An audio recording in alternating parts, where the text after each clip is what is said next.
All right, here we go. Here's a really nice back exercise with minimal equipment. We're going to use a couple of resisted bands, and we're going to secure them about a half a foot to a foot above our head.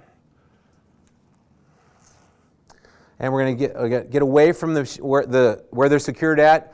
Just a little tightness in the band. Stride way back with your leg. Put the left knee back down.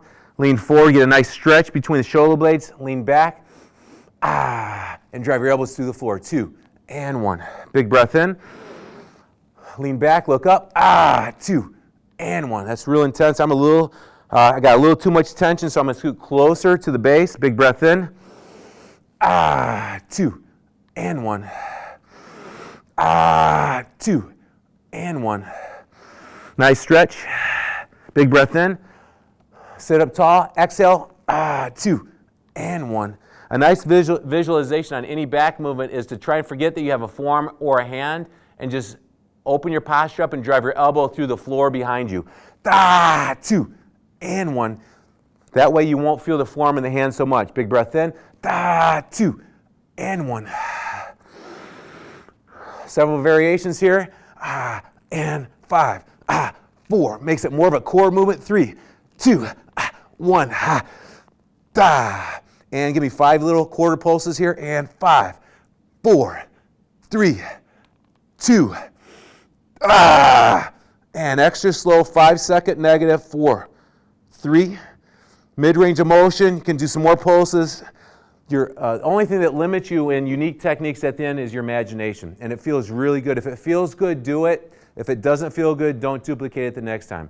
So there you go. There's our resisted band on knee back pull. Here we go. Doc's going to demonstrate this one.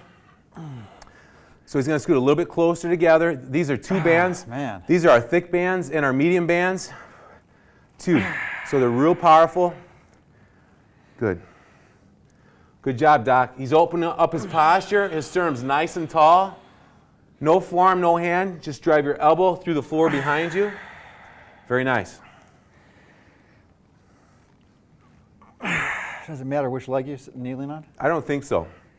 No, we're just... Not so much the legs, it's for stability. Correct. 2 and 1. It looks good, Doc. Pause for 2 seconds. 2 and 1.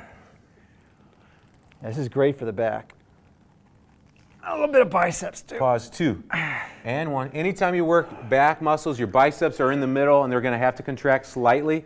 But if you visualize the warmth back here, if you visualize you have no forearm or hand, and that you just have an elbow nub, and you're driving the elbow nub through the floor, you can take the bicep out of it a little bit, which is the goal.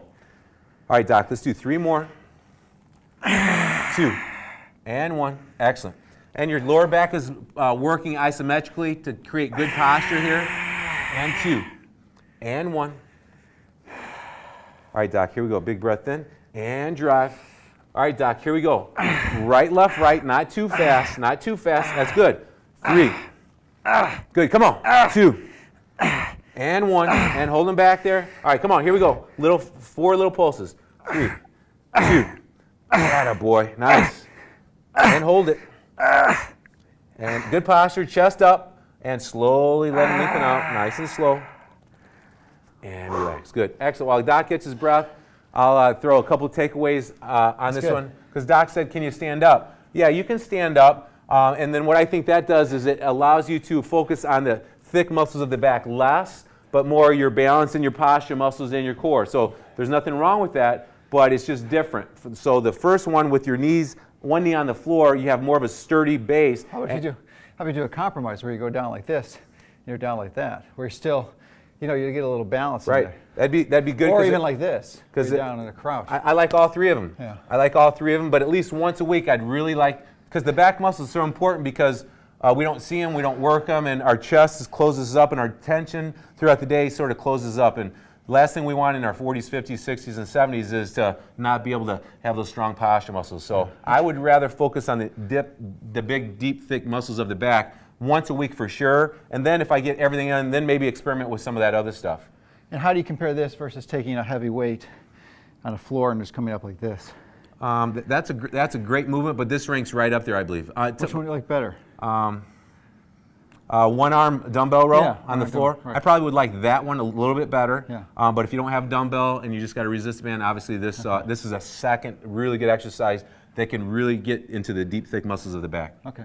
Did you like it? I like it. Yeah, it's good. Especially I like the variation, which I wasn't familiar with, and sometimes just little tweaks, and it's just rolling like that and doing the pulses. That row, what'd you think of that? I liked it a lot. I'm going to start doing You it. could really feel it right in Because here. I do this exercise anyway. I was not doing it kneeling down though, so Right. it's good. All right, good job, Doc. There you go. There's 3 or 4 little takeaways that you absolutely can improve the musculature of your back, your lower back, and your mid back with our simple on-knee resist band row.